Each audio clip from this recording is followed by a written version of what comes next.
semuanya, saya Muhammad Fadila akan menjelaskan tentang perkembangan sistem periodik unsur dan sifat periodik unsur. Yang pertama, perkembangan sistem periodik unsur. Hukum de Blainer ditemukan oleh Johann Wolfgang de Blainer dari Jerman, dan unsur-unsur dikelompokkan ke dalam kelompok 3 unsur yang disebut period. Dasarnya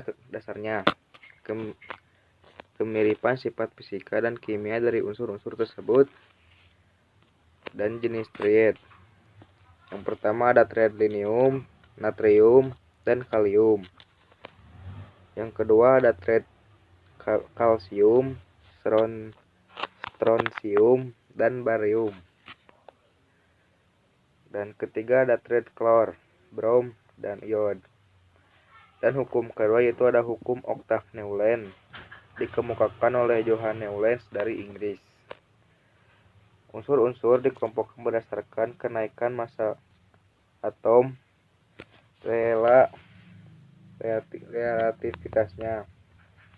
Unsur ke-8 memiliki sifat kimia mirip dengan unsur pertama.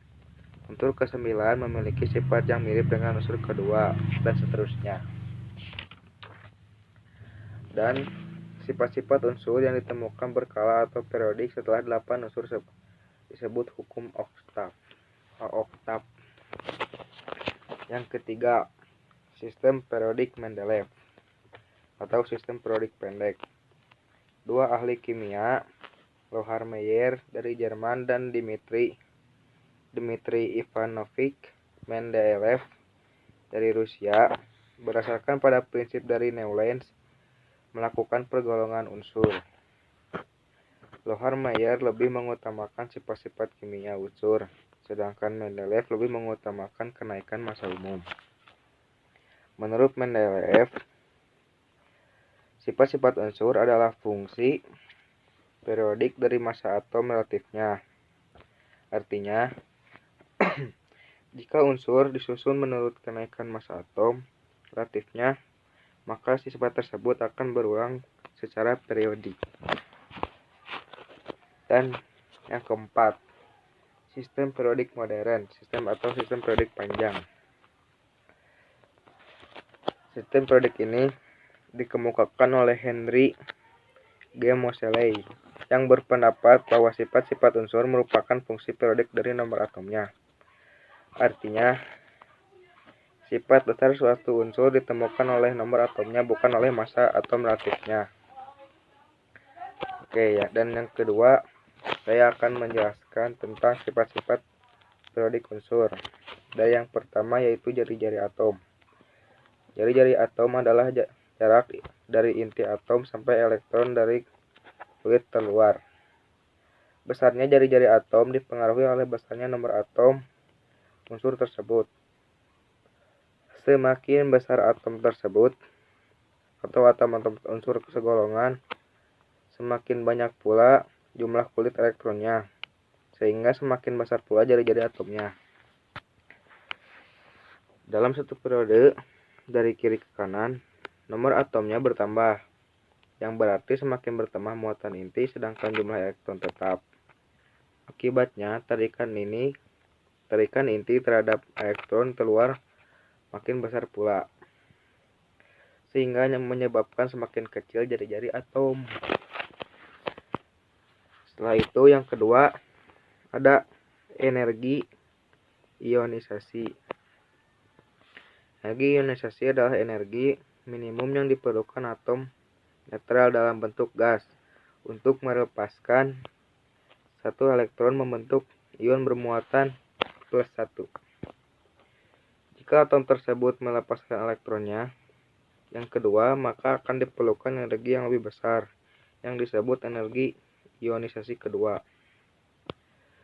Dalam satu golongan dari atas ke bawah, EI semakin kecil karena jari-jari atom bertambah, sehingga gaya tarik inti terhadap elektron keluar semakin kecil. Akibatnya, elektron keluar semakin mudah untuk dilepaskan. Dalam satu periode dari kiri ke kanan, EI semakin besar karena jari-jari atom semakin kecil, sehingga gaya tarik inti terhadap elektron keluar semakin besar atau kuat. Akibatnya elektron keluar semakin sulit untuk dilepaskan. Dan yang ketiga ada afinitas elektron. Afinitas elektron adalah energi yang dilepaskan atau diserap oleh atom netral dalam bentuk gas apabila menerima sebuah elektron untuk membentuk ion negatif.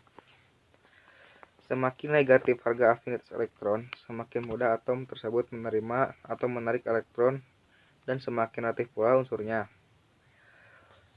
Afinitas elektron bukanlah kebalikan dari energi inotasi. Oke, selanjutnya dalam satu golongan dari atas ke bawah, harga afinitas elektron semakin kecil. Lalu dalam satu periode dari kiri ke kanan, harga afinitas elektron semakin besar. Unsur golongan utama memiliki afinitas elektron bertanda negatif kecuali golongan 2A dan 8A. Afinitas elektron terbesar memiliki golongan 7A.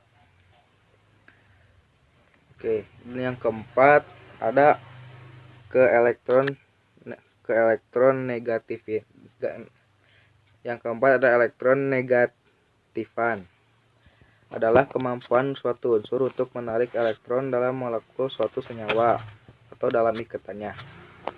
Diukur dengan menggunakan skala Pauling yang besarnya antara 0,7 ke elektron negatifan CS sampai 4 ke elektron negatifan F. Lalu unsur yang mempunyai harga ke elektron negatifan besar cenderung menerima elektron dan membentuk ion negatif. Lalu unsur yang mempunyai harga ke elektron negatifan kecil cenderung melepaskan elektron dan akan membentuk ion negatif. Lalu unsur yang mempunyai harga ke elektron kecil cenderung melepaskan atau yang membentuk ion positif. Dalam satu golongan dari atas ke bawah, harga ke elektron negatifan semakin kecil. Dalam suatu periode dari kiri ke kanan, harga ke elektron negatifan semakin besar. Oke, cukup segitu saja penjelasan dari saya. Assalamualaikum warahmatullahi wabarakatuh. Bye-bye.